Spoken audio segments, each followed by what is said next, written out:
Welcome back into the Pick and Roll NBA podcast with Jet and Sap, presented by Full Press Coverage. We are here. It is finally playoff time in the NBA.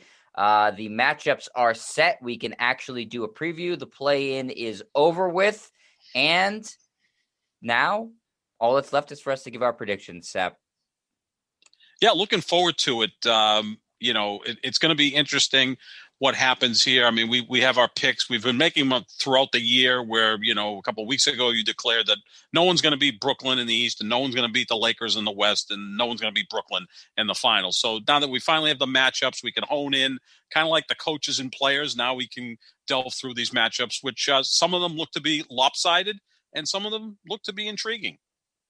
Yeah, I mean, I'm not gonna suddenly change course here, Sap, and say, well, actually, I don't think Brooklyn's going to get to the Mm-hmm. finals. I mean, I'm going to stick with what I've said for months out. That was the purpose of picking those things months out, so I look really smart when they actually happen.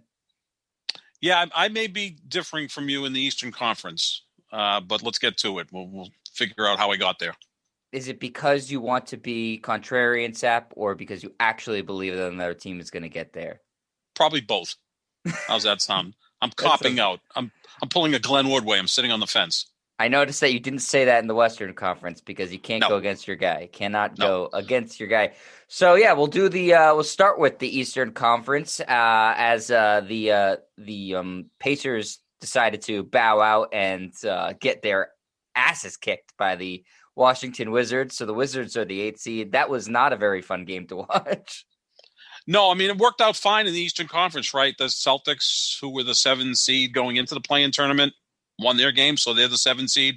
Washington lost to the Celtics, but then beat Indiana. So it played to form in the Eastern Conference with the home teams winning the 3 matchups. And I'm glad it's Washington instead of Indiana. But, Indiana plays absolutely no defense. They play at a very fast pace.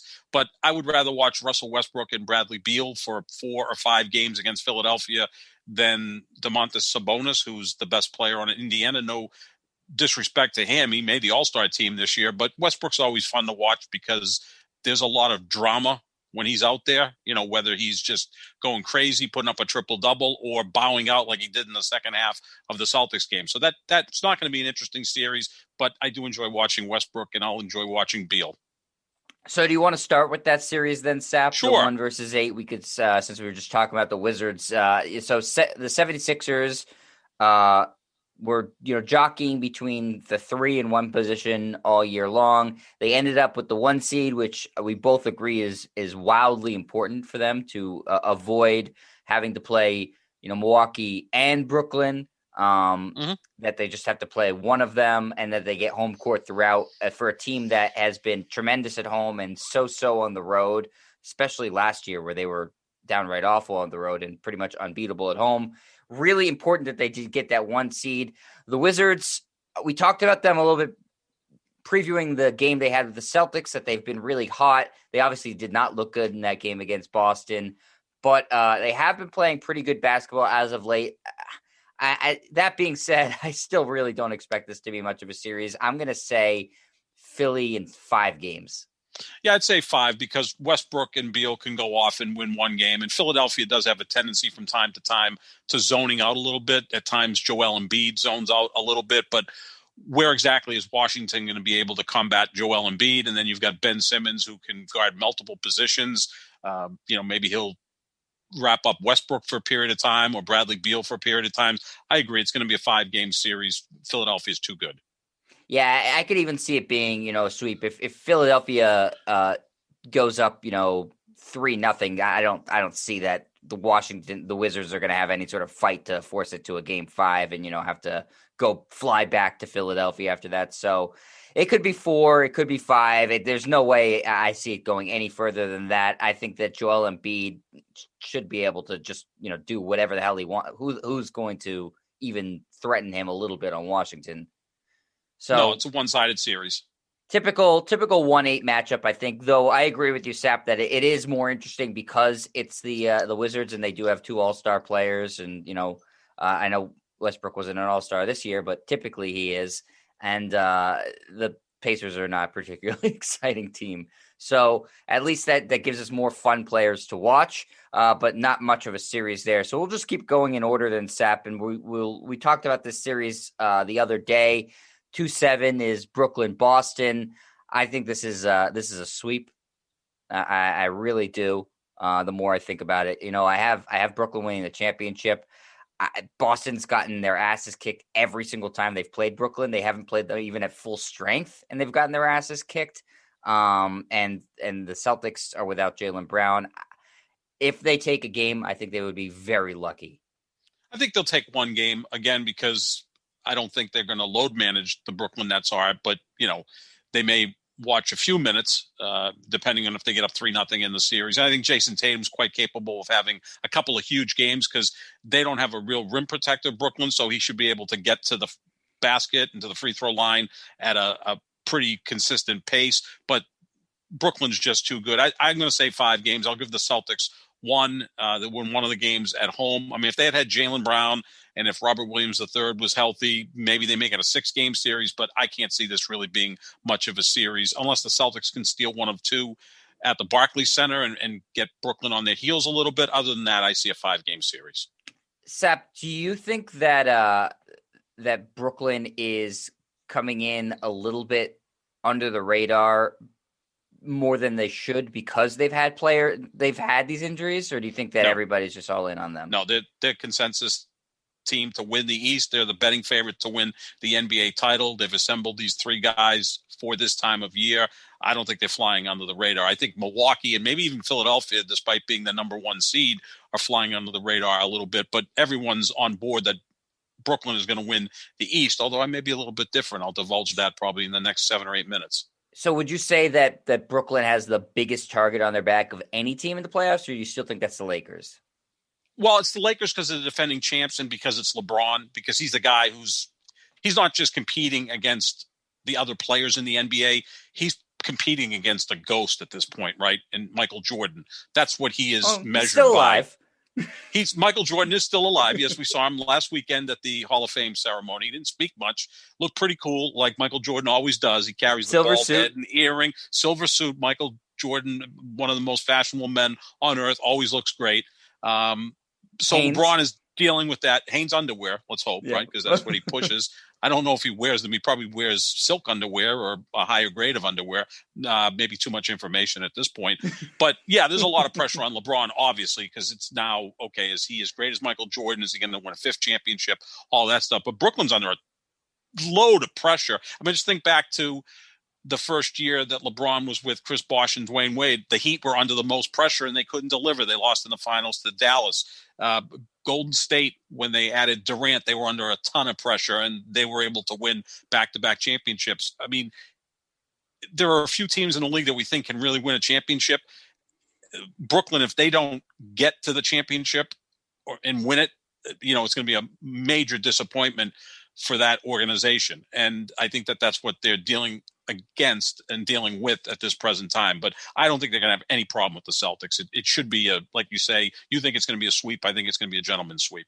Yeah, the reason, Sap, I'm asking that question about the biggest target on their back is obviously, the defending champion is always going to have a massive target on their back. But I do wonder how other players in the league feel about how Brooklyn was constructed and, that it is has much more of the appearance of a super team than the Lakers. I mean, granted, LeBron and AD, when they're both healthy, are probably both top 5 players. LeBron certainly is. And that, instead of 2, there's 3 of those types of guys in Brooklyn. So I do wonder if that rubs players the wrong way. Maybe they don't care about it. I mean, it's been a long time since I've interviewed an NBA player. The last one I interviewed was Alex Caruso a year ago, and I didn't really ask because James Harden wasn't on that team yet, so I didn't really ask him about it. I mean, I think maybe Russell Westbrook is turned off by that because Westbrook is turning into the Ricky Henderson of basketball. Like, I wouldn't be shocked if Washington traded Russell Westbrook this offseason to get rid of his contract. I'd say more likely than not. probably. Right. I mean, he's going to be a guy who's going to play probably on 3 more teams before it's over, kind of like Ricky Henderson or Bobby Bonds, not Barry Bonds, but Barry's dad, Chris Bobby Paul, Bonds. too, sort of turning Chris into that Paul's a little bit. been going on multiple teams too. Yeah, because the contract is so huge. And then you realize, well, this guy can't put us over the top, so let's get younger. Maybe you move him for draft choices or a couple of veterans, whatever it may be. That's the offseason. But I don't think most of the top players are turned off by it because they're on board with it. Like, how could LeBron with a straight face say, well, they formed this super team in Brooklyn when he was part of a super team in Miami, not quite as talented as this one because Wade was on the back nine and Chris Bosh was never at the level of these 3 players in Brooklyn. I mean, Kyrie's a unique case because when he's locked in, he's absolutely phenomenal. Not at all times locked in, though. How can anybody that plays on Golden State right now, could Steph Curry say, I can't believe that's an incredible team that they built in Brooklyn. Right. I'm turned off by that when he recruited Durant to join a 73-win team. So I don't think the top players are turned off by it, with the possible exception of maybe Russell Westbrook, maybe Dame Lillard, who seems like he's committed to spend his entire career in Portland. Maybe those types of players are turned off by it, but I don't think it's a big deal. I think they have an incredible amount of pressure on them, though, because especially James Harden. I mean, James Harden is probably facing more pressure than any player in the postseason. He's never won a championship. He did go to one final, but he was coming off the bench with OKC in his 3rd year. As the main guy in Houston, he couldn't deliver a title there or even get to the finals. And now he's playing with Kevin Durant and Kyrie Irving. If he doesn't get to the finals, he's going to be perceived as the problem because, look, Durant has 2 titles. Kyrie has a title. Harden doesn't. So he's facing an incredible amount of pressure individually and team-wise. Yeah, and Harden, he specifically picked the Nets to go to. Yep. He forced his way onto that team by essentially eating his way out of Houston and strip clubbing his way out of Houston, whatever the verb would be for that, I guess. And so yeah, I agree with you. There's a ton of pressure on Harden and maybe more pressure on him than anybody in the playoffs. I think so. I mean, again, LeBron's chasing a ghost, so we'll put him aside, right? Because his legacy is set. It's already formed. He's at worst, in most people's opinions, the 2nd greatest player ever, right? Like, but jumping from 2nd to 1st, that's pretty awesome, right? If he's able to pull that off. And even Charles Barkley the other night, yesterday, was on with Stephen A. Smith on ESPN. He said, look, if LeBron wins the West and beats Brooklyn in the finals, 5 championships, we have to revisit the conversation of LeBron maybe being the GOAT. And of course, Stephen A. Smith has made it known that at no point will LeBron ever surpass Michael Jordan, which I think is lunacy. I mean, if LeBron gets to 6 titles, he'll have as many titles as Jordan, and the rest of his resume is more impressive. Going to the finals and losing is better than losing in the conference finals or losing in the 2nd round. It just is. Rob Parker disagrees with you. Rob Parker, apparently Stephen A. Smith, and a few other people think that going to the finals and losing is a bad year. Okay, Michael Jordan 6-0 in the finals. If LeBron gets the 6 titles with 6 losses in the finals, that means he'd gone to the finals 12 times. Do we hold it against Tom Brady that he lost 3 Super Bowls? Hell no. That's what makes Rob it Parker even more does. amazing. Yeah, absolutely. He said, Joe Montana 4-0. In no one's brain is 7-3 not better than 4-0. It'd be like if you went to school, right, and Joe Montana got 4 A's, but then a bunch of C's and D's. Tom Brady has 7 A's and 3 B pluses. That much better grades. Or if you're an Olympian and you have 7 golds and 3 silvers, isn't that better than just 4 golds? I don't know. That's too logical for maybe Rob Parker, Ben Volen, Stephen A. Smith, or all of these idiots to understand, including Skip Bayless, who continues to blurt out 6-0. Well, if LeBron gets to 6, I don't have to hear that anymore. So he's facing a lot of pressure. But in terms of building a legacy, yeah, James Harden's facing more than anyone else. Well, that's why the Celtics have been so great, Sap, is that they are undefeated in the finals in the past decade. They don't ever get there, but they never lose. If you never get there, you never lose, Sap. That's the key. Hey, I'd rather go on one date with Scarlett Johansson than no dates with Scarlett Johansson. It may not end in marriage or anything else, but I can always tell people I went on one date with Scarlett Johansson. That's more impressive than not going at all. That's true. I mean, I've never understood that logic. I mean, because there is no logic there, so it's hard. You can't really comprehend it. The last thing I want to say about this Nets Celtics series, because I know we've talked about it a lot already, is that sort of echoing what your point is about how you don't think players really care that much about how the Brooklyn team was conceived. If I was the Celtics, I would care. If I was the players in the Celtics, it would piss me off to no end to see Kyrie Irving on the other side of that court.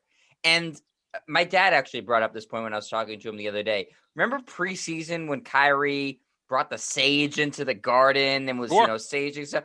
How did that not piss the guys on the Celtics off? Like, have some pride. He's saying that the arena was a problem. Everything else was the problem there. He wasn't the problem. Bad. He's got to get rid of the bad vibe. Screw that guy. That's what I would think if I was on the team. Screw this guy. He abandoned us, and he's putting all the blame on us. And the other day he had a press conference where he's saying he couldn't be himself in Boston. They bent over ass backwards to accommodate him. Well, if I'm a player on the Celtics, maybe I have more issues with Danny Ainge. Danny Ainge could have put together a deal to bring in Anthony Davis, albeit for 1 year, and that probably would have kept Kyrie Irving here. Or he could have put together a deal to get James Harden just several months ago, and he did neither. So if I'm a player, players aren't going to hold anything against other players because they're all friends. And Tatum idolizes Kyrie Irving.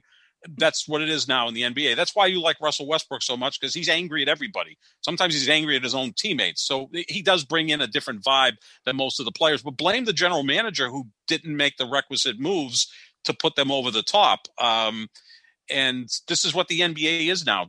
Friends join forces, go play together. And then the part with James Harden, he just went to camp and said, I don't want to be here anymore, and decided to look like me, put weight on, he never shaves, didn't look like he showered. He's hitting strip clubs. And, he made himself a player that had to be traded. And, Danny Ainge could have maybe offered enough to get him, see what happens for 2 years with Tatum, maybe even keeps Brown, because I don't think the Nets gave up a ton to get James Harden, a lot of draft capital, which Danny Ainge never wants to part with. But if I'm on the Celtics now, more than being pissed at Kyrie Irving or James Harden or Kevin Durant or whoever, I might be pissed at my own general manager, say, well, some of these guys were available. Where were you?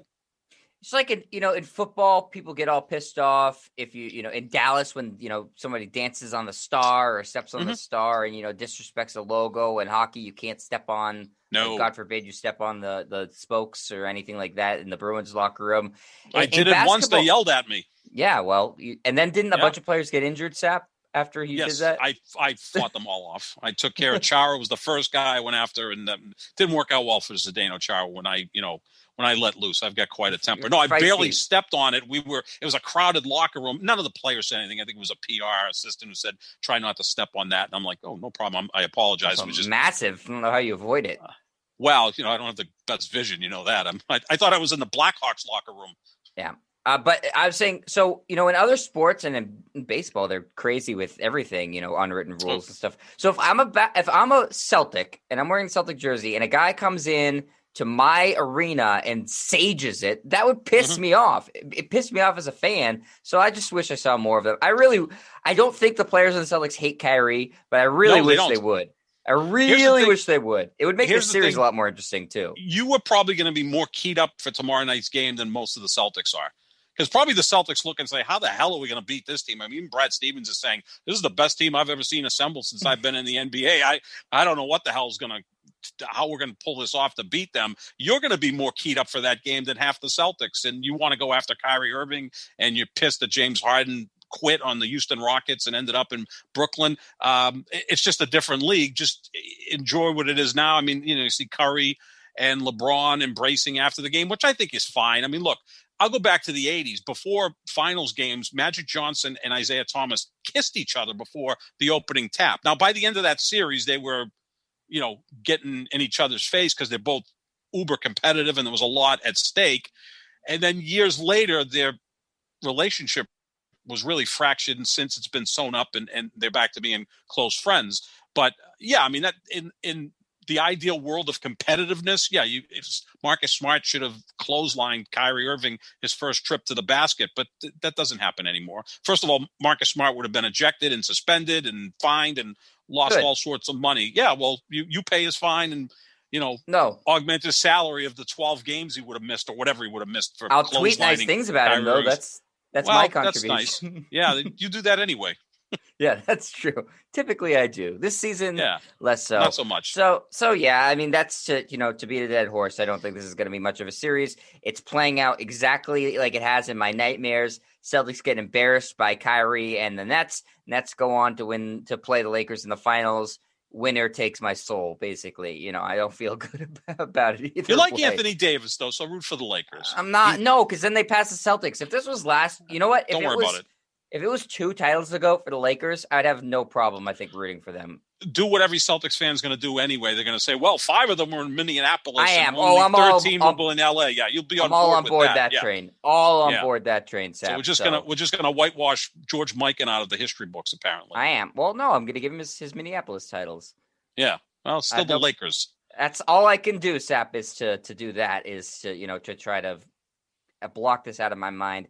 So all right, let's go on. We'll proceed to the 3-6 series, which in my mind is the most interesting of all the series. I think in either conference, really. Agree.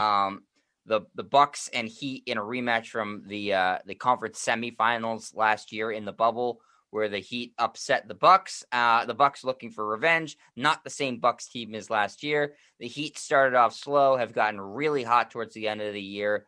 Sap, I'll defer to you first. How do you see this one playing out?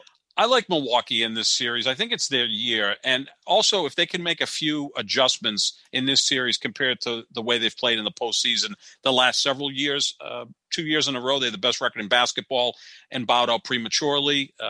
2 years ago, they lost in the conference finals to Toronto after having a 2-0 lead. Last year, they lost in the conference semifinals in 5 games to Miami, which wasn't really an upset. Miami really outplayed them during the regular season head-to-head, and Miami embraced the bubble. Milwaukee didn't embrace the bubble. I want to see less of Giannis bringing the ball up the court and running the offense through Giannis. I want to see Giannis get behind the wall, not try to fly over the wall.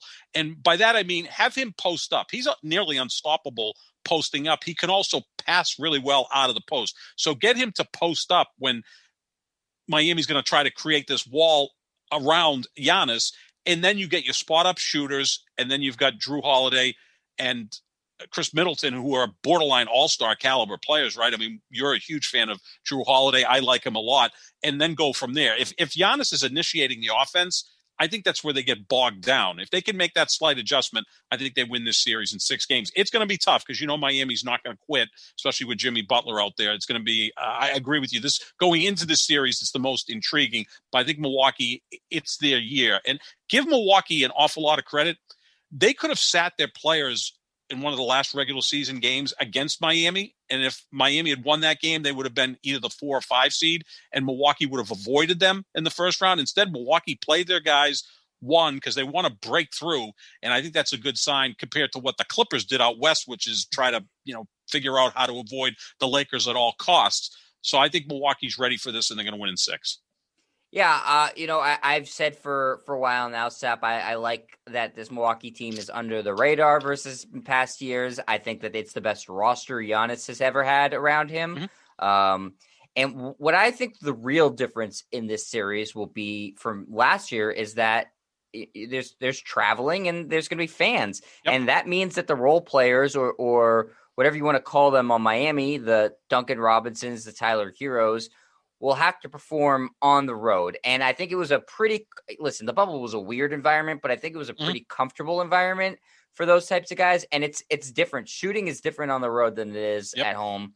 And fans are different than no fans. I think the NBA obviously did a great job with the bubble last year, trying to create the best environment than they could, but it's no replicant for what playoff basketball is typically like. And we're still not going to see, I don't think 100% capacity, but it'll be closer to that.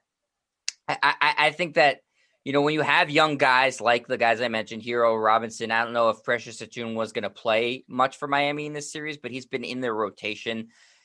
They struggle typically on the road in playoff series. I think we've seen that a lot in the NBA. And Milwaukee has home court advantage in this series. So I do think that that's going to be a big factor. You saw Robinson and you saw Hero have massive impacts last year when they played Milwaukee and when they played Boston as well to advance to the finals. It's just going to be a completely different animal this year with having to travel, back and forth Miami to Milwaukee, having to deal with fans, having to deal with more pressure in a fan-laden playoff environment.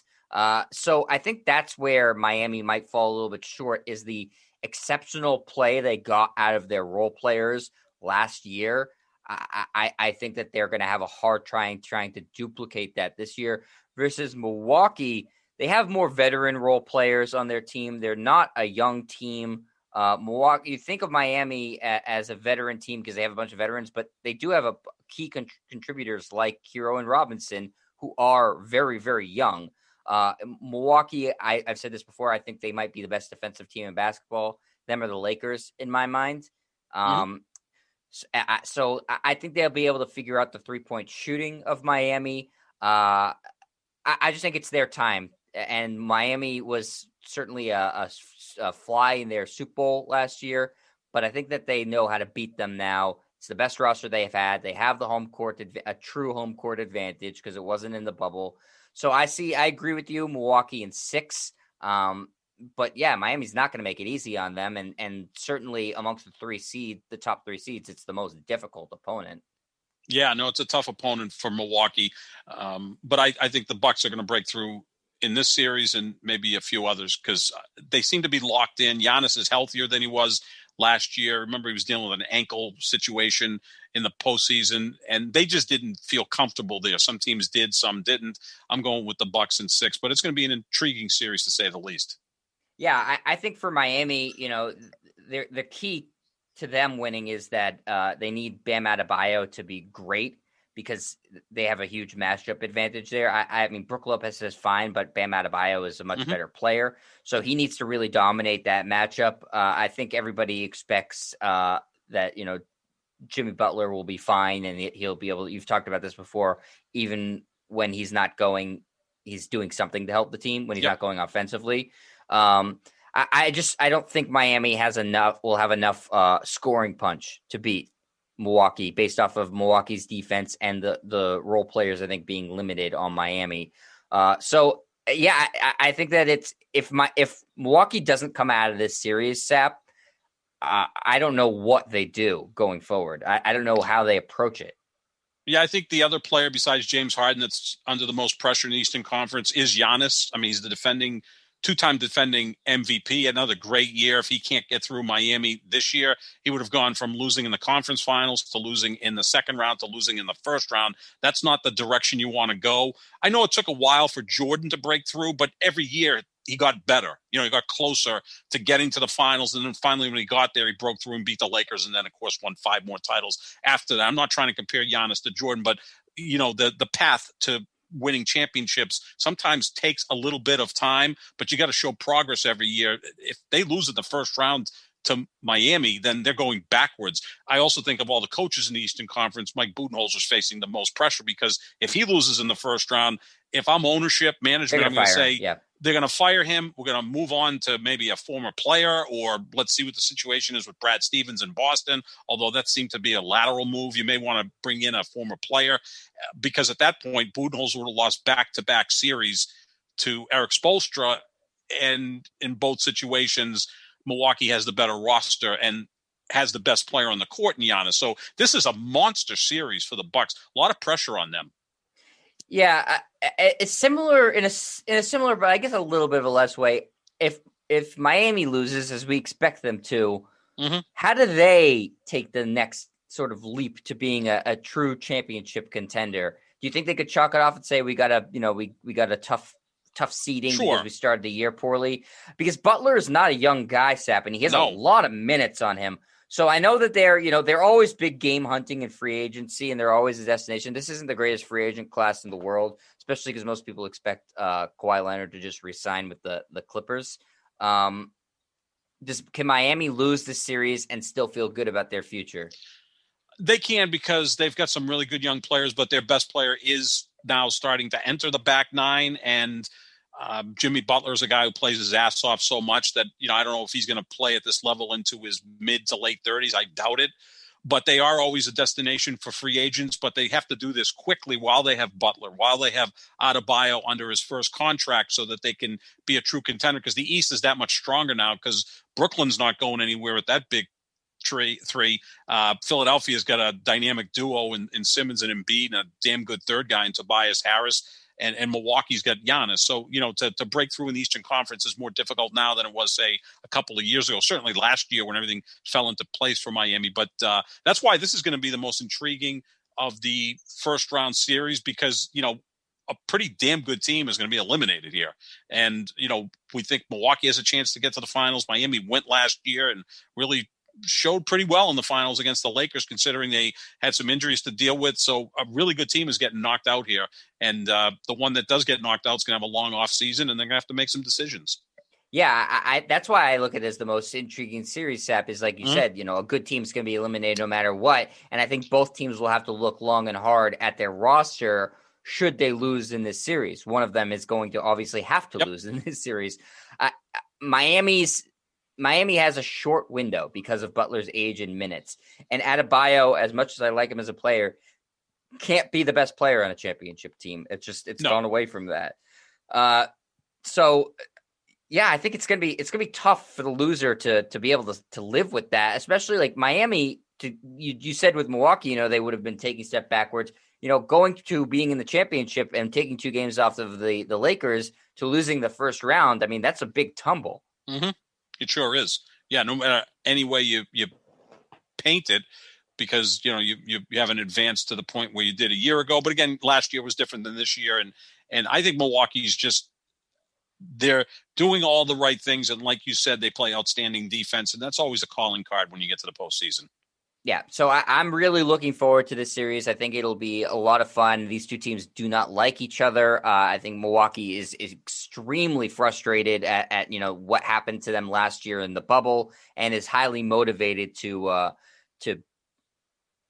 avenge their loss to this team. So it gives them a really good chance to start the playoffs on the right foot. And Milwaukee has the toughest road of any team in my mind to try to win a championship. I mean, it is it's like a murderer's row. They have to go through Miami, then Brooklyn, I'm assuming, and then Philadelphia, and then probably the Lakers. So I mean, Jesus Christ, is that a tough hill to climb?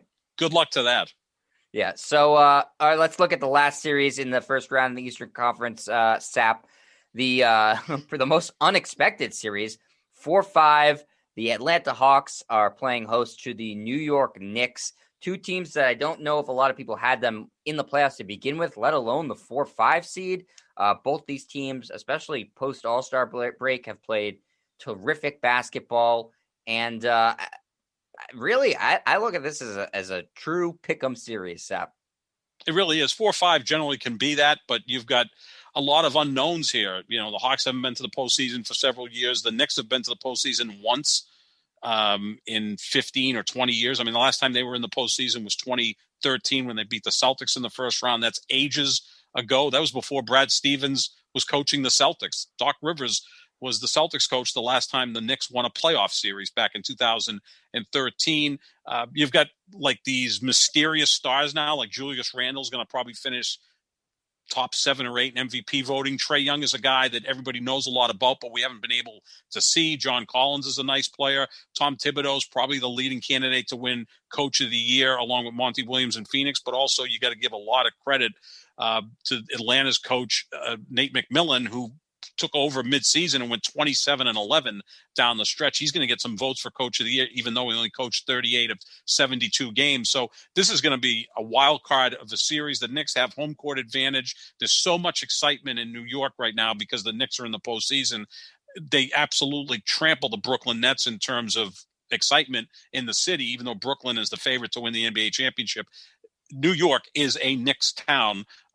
Brooklyn is still a Knicks town. And I think, the Nets, despite all that talent, are going to fall behind the Knicks in terms of coverage. I like Atlanta in this series because I still think when you get to the postseason, a guard can dominate in certain situations. And I think Trae Young is going to be really tough for the Knicks to match up against. Derrick Rose has been playing great, but he's a little long in the tooth. I can't see him keeping up with Trae Young. I know Julius Randle is exceptional, but I think John Collins has really elevated himself. Clint Capella, great rim protector, one of the top 5 rebounders in the league. I like Atlanta in this series. I think this goes 7. This is going to be kind of a fun, off-the-wall series where this is their championship, right? Because whichever team wins this series is going to play Philadelphia. We doubt either one of these teams could beat Philadelphia in the next round. So this is kind of their championship. And whichever team wins this series, it's a great year for that team. It's a stepping stone type of season for either the Knicks or the Hawks. Yeah, my mistake is you're corrected that the Knicks do have home court advantage and they're seated ahead. They had the same record, but they have the tiebreaker. The Knicks over Atlanta. So that series is actually going to start in Madison Square Garden. And Sab, you sent this to me. I didn't realize how much Knicks fever has captured New York. They've sold out 15,000 seats. They've done better than the Nets in terms of their ticket sales.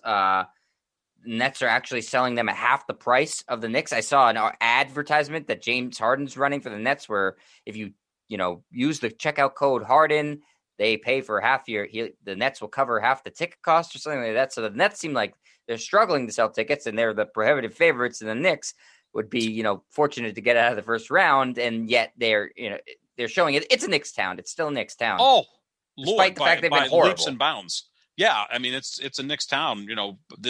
First of all, they have a real famous fan base. Led by Spike Lee, Woody Allen in the past has always gone to games. Dustin Hoffman. I'm going with I don't think they want Woody Allen there really anymore. Relevant. No, and Dustin Hoffman either to go along with Charles Oakley. Apparently, maybe they're all banned from Madison Square Garden. But here are the Nets, who most people think are going to win the East, and many think will win the championship. They're giving tickets away at half price, or they're putting up half price label on tickets. James Harden's on Twitter, Instagram saying, hey, I'll pick up half the cost of the tickets for a playoff game against a legacy franchise. Now, I don't think anybody thinks the Celtics are going to beat Brooklyn, but there's going to be some hate against the Celtics in New York City, right? Where there's going to be enough people that are going to go to the Barclays Center and boo the shit out of the Celtics because it's the Celtics. And even then they're having trouble moving tickets, whereas the Knicks, they're going to be at about 75% capacity coming out of this pandemic. This kind of reminds me of the Cubs and White Sox in Chicago. The White Sox won a World Series in 2005, 11 years before the Cubs broke through. And the White Sox had a really long drought too. And no one talked about it. When the Cubs won the World Series in 2016, it almost made what the Red Sox did in 2004 pale in comparison. I mean, we remember in 2004 what it was like around here when the Red Sox finally broke through. It was like a endless celebration. Same thing in Chicago for the Cubs, but not the White Sox. Sometimes, a lot of these cities, it's 90-10 in favor of one of the franchises. In this case, it might be 95-5. I don't know many Nets fans. I know a lot of New Yorkers. I know very few Nets fans. First of all, they were based in New Jersey, not New York. And, they've had a decent history, but it goes back to Dr. J in the 70s. And they had a nice run with Jason Kidd and those guys getting to, some finals. But they never really threatened the Lakers or the Spurs in the finals. And here's the Knicks, who have been horrible for 2 decades. There's a lot of excitement in New York for the Knicks. But that's why this Atlanta Knicks series is going to be kind of fun, because it's kind of a bizarro series, isn't it? Like the Knicks are playing Atlanta in the playoffs, and what's going to happen. So I'm going to pick Atlanta because I think Trae Young may be the best player on the floor in this particular series. Yeah, I could see that he could be the best player on the floor. I mean, he's a sieve defensively, but he's magical offensively. I mean, he's the closest sort of shot creator to Steph Curry I think there is in the NBA. I mean, he's a reasonable facsimile. He's nowhere he's not Steph Curry, but he's a reasonable facsimile. Might be a better passer, though. He's a tremendous passer. A tremendous passer. So I think if they can surround him with some more scorers, that he'll kind of hopefully peel back a little bit to try to not be so overly aggressive scoring, and that can open up things for him. I mean, you get him a couple of scorers, I think you're going to see how great this kid is. Although you're right, he's terrible on the defensive end, but that's a different argument for a different day. We know Steph's not very good defensively, and still he's going to finish top 3 in MVP voting.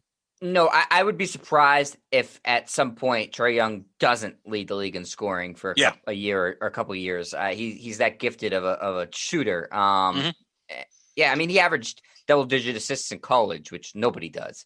So, that's incredible. I mean, nobody does anymore. People used to do it. I think it's going 7.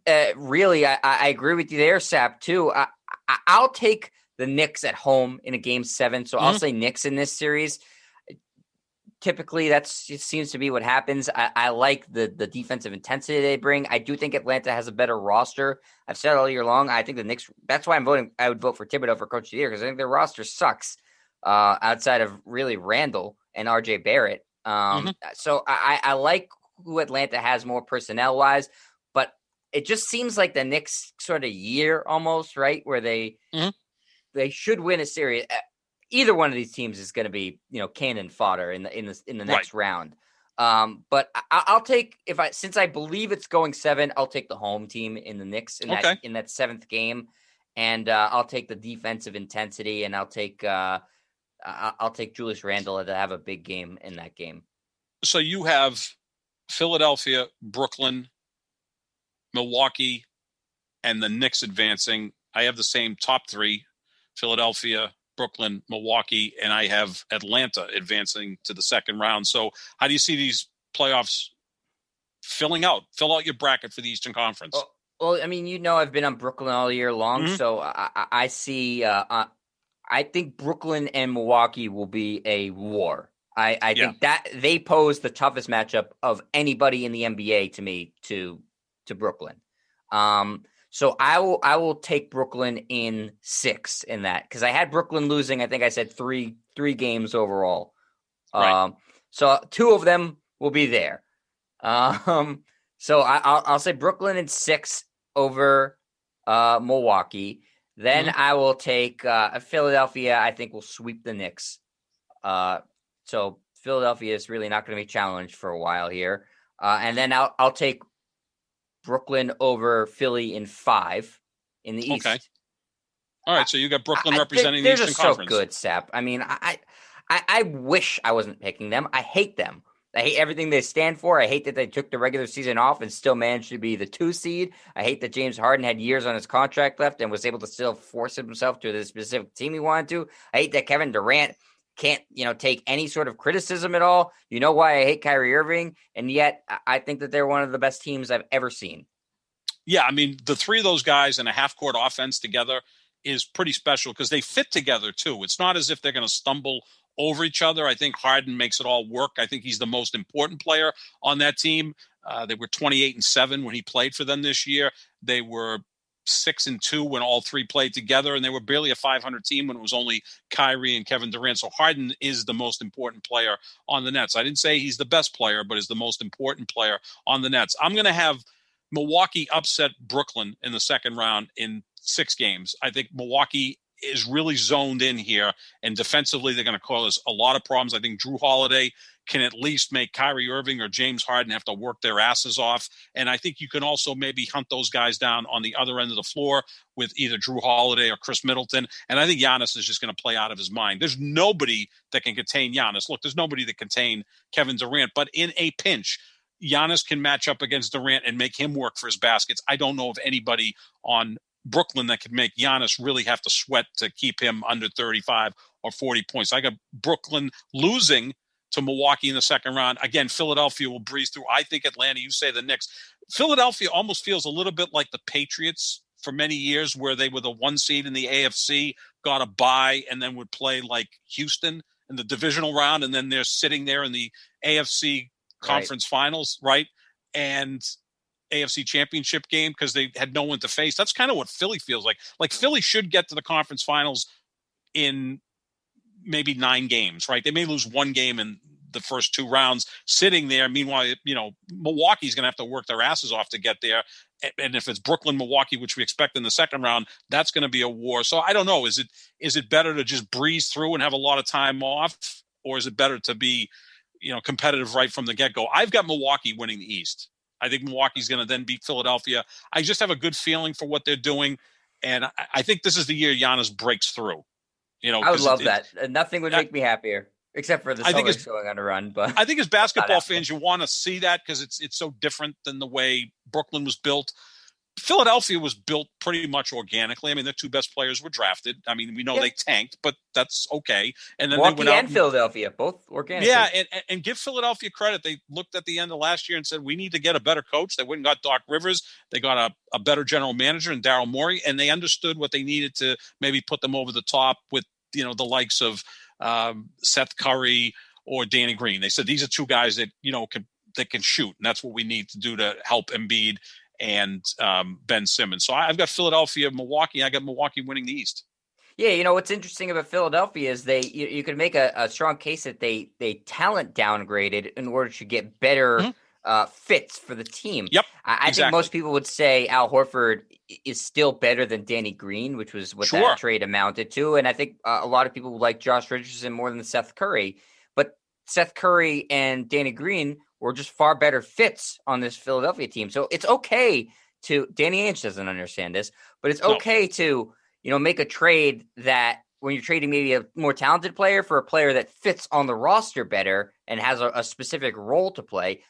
Philadelphia from last year to this year, it's night and day in terms of the cohesiveness of the roster and how they look. I mean, they look like a legitimate championship contender this year. Last year, it looked like the wheels were falling off every week. Jet, I like prime rib a lot, especially when it's cooked rare. I like ice cream a lot, but I don't like them together. Yeah, that's a good point.